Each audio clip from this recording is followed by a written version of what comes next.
Problem 42. On a certain day, a foundry manufactured 500 cast aluminum parts. Some of these had major flaws, some had minor flaws, and some had both major and minor flaws. The following table presents the results. So we have the table, and you can see that this is for major flaw and no major flaw. If we can, right away, we should add the number. For the major flaw, we have 20 at 35 is 55. For no major flaw, 75 at 370 is 445. For minor flaw, we have 95. And for no minor flaw, we have 405.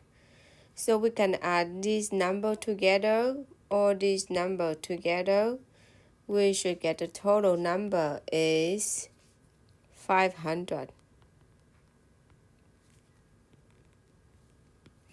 So now we do part A. Find the probability that a randomly chosen part has a major flaw. Major flaw is right here. So it can be minor or no minor flaw. So we got 20 for major flaw and minor flaw, plus 35 for major flaw and no minor flaw, divided by the total is 500. And we got the answer is 55 divided by 500 is 0.11. For part B, find the probability that a randomly select chosen part has a minor flaw.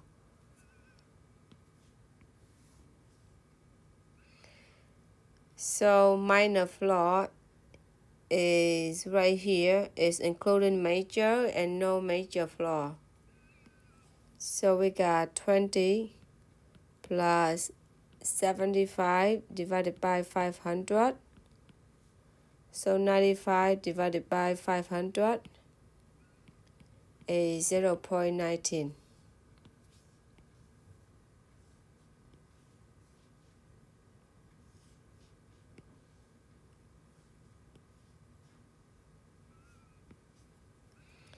Now for part C, find the probability that a randomly chosen part has a flaw, major or minor. It means major or minor. The keyword is or, so we recall that we have the formula, the probability of A or B equal the probability of A plus probability of B minus the probability of A and B. So now let's change the word. So instead of A, we're going to have major. And instead of B, we have minor. So probability of major plus probability of minor minus the probability of major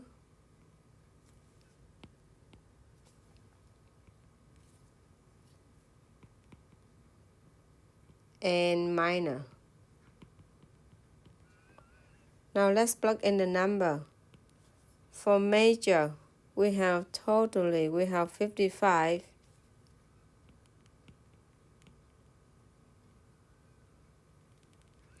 out of 500 plus minor, we have 95